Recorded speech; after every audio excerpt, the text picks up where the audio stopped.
డబ్బు, అనారోగ్యం, ఉద్యోగం, వ్యాపారం అప్పులతో బాధపడుతున్నారా? వెంటనే జేకేఆర్ గురువు గారికి కాల్ చేసి ఈ వెబినార్ లో జాయిన్ అవ్వండి.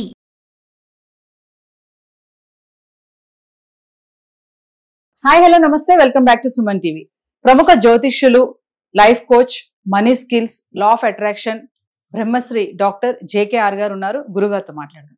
నమస్తే గురుగారు. నమస్కారం అమ్మా.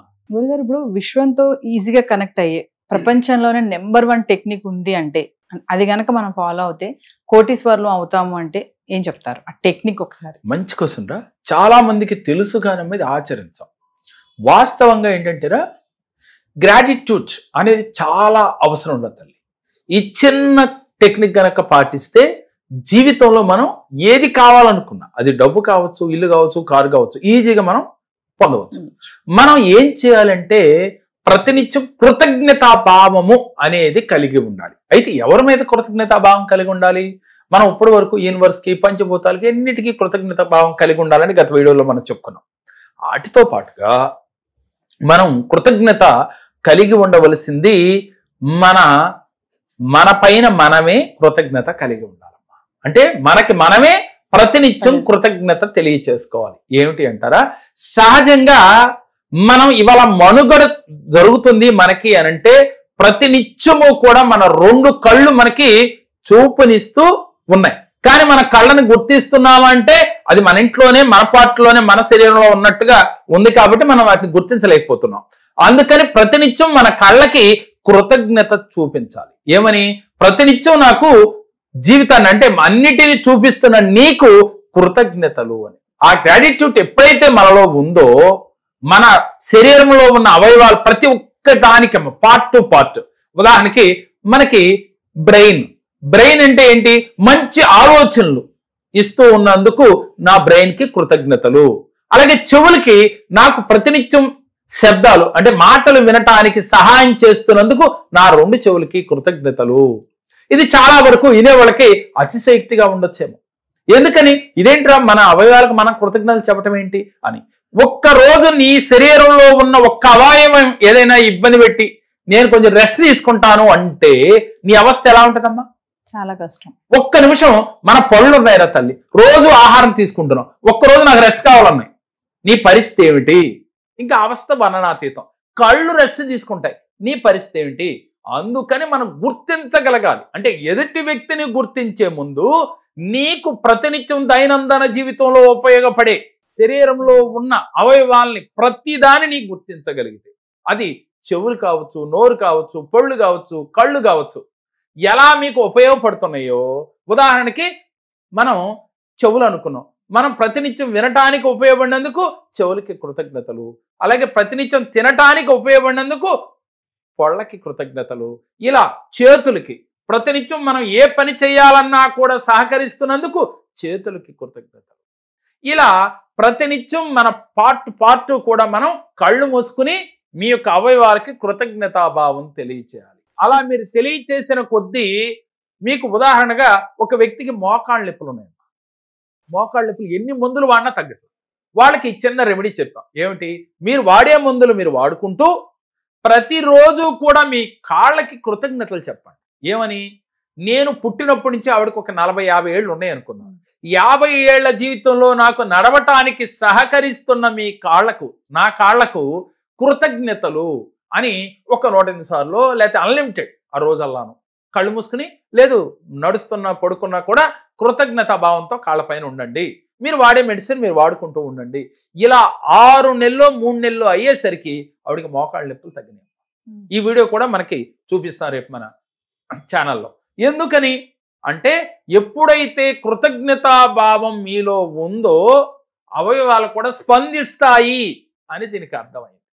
అందుకని ప్రతి పార్ట్కి మీరు కృతజ్ఞత చెబుతాం అలవాటు చేసుకుంటే ఎదుటి వ్యక్తుల్ని కూడా మీరు గుర్తించగలుగుతారు. ముందుగా వెళ్ళిపోయి ప్రతి వ్యక్తిలోనూ కృతజ్ఞత చెప్పండి అంటే మనం చెప్పలేం.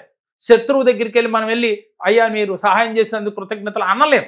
అంటే శత్రువు అనేవాడే లేకుండా ఉండాలి అంటే మీలో కృతజ్ఞత భావం పెరగాలి. మీ శరీరంలో ఉన్న అవయవాలకు కృతజ్ఞత చెబుతూ మీ చుట్టుపక్కల ఉన్న వారికి, మీ బంధువులకి, మీ పిల్లలకి, మీ భర్తకి, మీ భార్యకి ప్రతినిత్యం ఏ పని మీకు చేసి పెట్టినా అంటే సహజంగా మా భార్య నాకు రోజు ఆహారం వండి పెడుతుంది కాబట్టి అది కామనేగా అనుకుంటాం. కానీ వాస్తవానికి వండి అంటే మీకు అనుకూలంగా పెడుతున్నది ఆవిడ కృతజ్ఞతలు చెప్పాలి. అలాగే భర్త మనకెళ్ళి కష్టపడి సంపాదించి, వాళ్ళు ఇద్దరూ కష్టపడుతున్నారు. అఫ్ కోర్స్ ఎవరైనా వెళ్ళిపోయి ఆర్థికంగా మనకి మన మనుగడికి డెవలప్మెంట్ కోసం ఆయన సహాయం చేస్తున్నట్టుగా గుర్తించి, ఆయనలో ఉన్న గొప్పతనాన్ని గుర్తించి ఆయనకు కృతజ్ఞతలు చెప్పాలి. అంటే ఎవరు ఏదైతే బాగా చేస్తున్నారో అది గుర్తించగలిగి వారికి కృతజ్ఞతా భావం తెలియచేస్తే మీలో తెలియకుండా ఒక భావం ఏర్పడుతుంది, అందరినీ ప్రేమించే తత్వం వస్తుంది. అప్పుడు మీరు యూనివర్స్తో ఈజీగా కనెక్ట్ అవ్వచ్చు. మీరు ప్రాక్టీస్ చేయవలసింది ఎక్కడ అంటే మీలో మీరే మీ అవయవాలకి కృతజ్ఞత చెప్పుకుంటాం ప్రాక్టీస్ చేయాలి. ఇది ప్రాక్టీస్ చేస్తూ పంచభూతాలకి ప్రతినిత్యం కృతజ్ఞతలు చెప్పాలి. అంటే ఇందాక మనం ఒక వీడియోలో చెప్పుకున్నాం ఏమని, అగ్నితో ప్రతిరోజు మనకు పని ఉంటుంది, అగ్నిదేవుడికి కృతజ్ఞతలు చెప్పాలి. నీటితో మనకు పని ఉంటుంది, నీటికి కృతజ్ఞతలు చెప్పాలి. భూమితో తెల్లారులేస్తే మనం భూమి మీదే నిలబడతాం, అందుకని భూదేవికి కృతజ్ఞతలు చెప్పాలి. ఇకపోతే ఆకాశానికి మనం బయటికి వెళ్ళేటప్పుడు ఎప్పుడు మనం నీడలాగా కాపాడుతూ ఉన్నందుకు ఆకాశానికి కృతజ్ఞతలు చెప్పాలి. దీనితో పాటుగా వాయుదేవుడికి అంటే గాలికి చెప్పాలి. మనం శ్వాస పీల్చుకుని మనం బతికి ఉన్నాము అంటే కారణం గాలి, కాబట్టి గాలికి మనం వాయుదేవుడికి కృతజ్ఞతలు చెప్పాలి. ఇలా మమేకం అవ్వాలి. అంటే సందర్భం లేకుండా చెప్పటం కాదు, ప్రతి పనిలోనూ కూడా దేనితో మనం అవసరం ఉంటుందో దాని అవసరం తీర్చుకోవడానికి వాడుకుంటున్నామో వారికి ప్రతి ఒక్కరికి కృతజ్ఞత చెప్పాలి. చివరికి మన ఇంట్లో పని చేసే పని మనిషికి కూడా కృతజ్ఞత చెప్పాలమ్మ. ఉదాహరణకి మీరు డబ్బులు ఇచ్చినప్పటికీ ఆవిడ ఒక్కరోజు కనుక పనికి రాకపోతే మన షెడ్యూల్ అంతా కూడా అయిపోతుంది. మరి అలా మనకి ఒక డెవలప్మెంట్కి ఆవిడ కూడా ఒక కారణం కాదా? మన దగ్గర పనిచేసే వాళ్ళందరూ మన డెవలప్మెంట్కి కారకులు కాదా? మరి అది మనం గుర్తించాలా లేదా అంటున్నాను నేను. అది గుర్తించగలిగే శక్తి నీలో వస్తే మీకు యూనివర్స్ ఈజీగా కనెక్ట్ అవుద్ది, మీరు నమ్ముకున్న దైవం ఈజీగా కనెక్ట్ అవుద్ది, అలాగే పంచభూతాలు కనెక్ట్ అవుతాయి, మీ అఫర్మేషన్స్ చిటికలో మీరు కోరుకున్నట్టుగా వస్తాయి. కానీ మనం అవటం లేదు అనుకునే ముందు మీరు ఇలాంటి ఆలోచనలు మీలో కలగజేయడానికి మానవ ప్రయత్నం చేయాలి. మానవ ప్రయత్నంతో పాటుగా మెడిటేషన్ చేయాలి. మెడిటేషన్ చేస్తే మెడికేషన్ ఎక్కర్లా.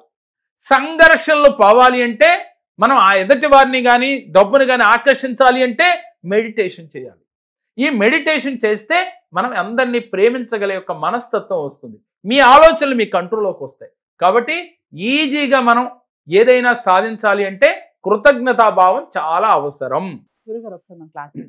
ఏప్రిల్ నెలలో జరిగే మన క్లాసుల్లో ఈ 7 days క్లాసులు అమ్మాయి, ఈ 7 days క్లాసులు ఎవరైతే పాల్గొంటారో ఈజీగా ఆర్థికంగా అభివృద్ధి చెందాలంటే ఎలా అంటే మనం ఎంత కష్టపడినా మనకి ఐశ్వర్యం రావటం లేదు అనుకునే వారికి ఎక్కడ మీరు స్ట్రక్ అయ్యారు, మీకు డబ్బు రాకపోవడానికి కారణం ఏమిటి, అలాగే ఆస్ట్రాలజీ ప్రకారం మీరు ఏ గ్రహాల అనుకూలత లేక మీరు ఇబ్బంది పడుతున్నారు, ఆ గ్రహాల యొక్క మనకి సపోర్ట్ కోసం ఏం చేయాలి, అదేవిధంగా షట్చక్రాల్ని ఎలా ఓపెన్ చేసుకోవాలి, మనశ్శాంతిగా ఎలా ఉండాలి, జీవితంలో ఉన్నత శిఖరాల్ని అవరోధించాలంటే ఎలాంటి టెక్నిక్స్ పాటించాలి, ఇలాంటి వివరాలతో ఈ 7 days క్లాస్లో వారి జీవితాల్లో కోరుకున్న ఫలితాలు రావటం కోసం ఈ 7 days క్లాసు ఒక అక్షయ పాత్ర లాగా ఉపయోగపడుతుందమ్మా. మరి ఎవరికైతే ఈ 7 days క్లాస్లో పాల్గొంటారో మీ జీవితాల్లో అక్షయ పాత్ర మీకు పొందినట్లుగా, అంటే ధర్మరాజుకి సూర్య భగవానుడు అక్షయ పాత్ర ఇచ్చి వారికి అక్షయ కాని సంపదలు ఇచ్చినట్టుగా ఈ 7 days క్లాస్ మీకు అలాంటి అద్భుత ఫలితాలను ఇస్తుంది. అందరికీ నమస్కారం అండి. నా పేరు గురుస్వామి. నేను మొన్న ఈ ఉగాది స్పెషల్ డాక్టర్ జేకేఆర్ గారి మనీ మంత్ర క్లాసుల్లో అటెండ్ అయ్యానండి. అటెండ్ అయినాక సార్ చెప్పినటువంటి అన్ని రకాల అఫర్మేషన్స్, మెడిటేషన్స్ అన్నీ చేశాను. అయితే మా పాపకి 21 మార్చిన లివర్ రిలేటెడ్ ఇష్యూ ఉంది అని చెప్పారు.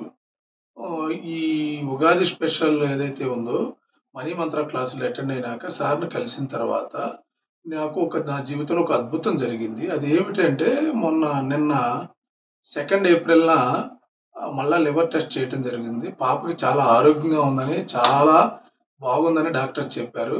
చాలా ఆనందంగా ఉందండి. గురువుగారి క్లాసులు అటెండ్ అయినాక ఇలాంటి మిరాకిల్ జరగటం చాలా అద్భుతము. నా జీవితం ధన్యమైపోయింది. Thank you. ఏప్రిల్లో జరగబోయే మనీ మంత్ర ఆన్లైన్ క్లాసెస్కి ఎవరైనా ఎన్రోల్ చేసుకోవాలి అనుకుంటే ఖచ్చితంగా కింద కనిపిస్తున్న నెంబర్కి కాల్ చేయండి. టీం అందుబాటులో ఉంటుంది. నమస్తే గురుగారు. నమస్కారం అమ్మా.